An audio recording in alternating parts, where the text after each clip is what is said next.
All right, here at the big table with me now is Thorsten. He is the co-founder and director of the Global Public Policy Institute. That's a Berlin-based think tank that focuses on peace and security issues. It's good to have you back here at the big table. I mean, we heard in the last couple of days, Russia, that was mentioned the most. It remains the nemesis for NATO. But China was discussed this time, officially for the first time. Is China the 21st century nemesis for NATO? That's unclear, but it's important for NATO countries to start a debate on what the rise of China actually means. Are they late in starting this debate? They're a little late, but I think this summit is a big success for President Macron because he changed the dynamic.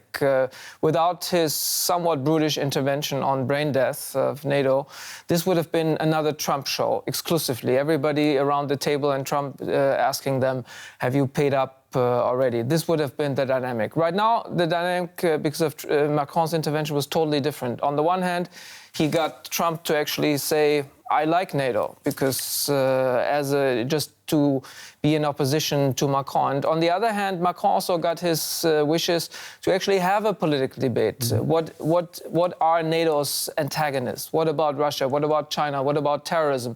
What about a plan B if the US decided to abandon the alliance or reduce its commitment? What capabilities do we need to build?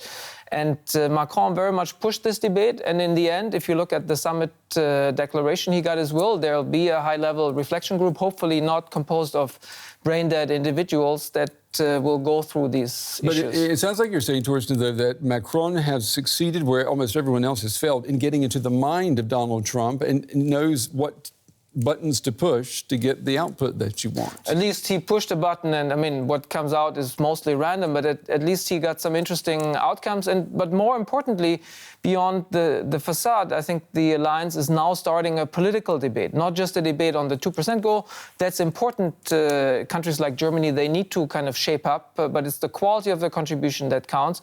And also a strategic debate, you know, what Macron said in his final press conference, that we need to ask, how can we strengthen the European pillar? What are the antagonists of NATO, and where do we invest in our capabilities? I mean, I remember when the Berlin Wall fell, when the Soviet Union collapsed, there was this period where everyone at NATO was being asked, you know, what's your purpose now? There was this existential question. It comes almost like in waves. Is that just maybe part and parcel of having an alliance like NATO? Is it actually a sign of health within the alliance that it's always in a somewhat of an identity crisis?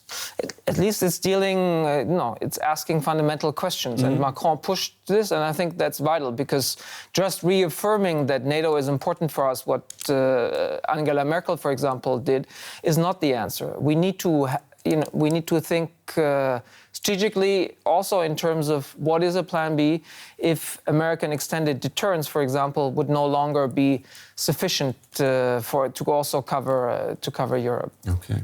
Thorsten, as always, we appreciate your time and your insights. Thank you.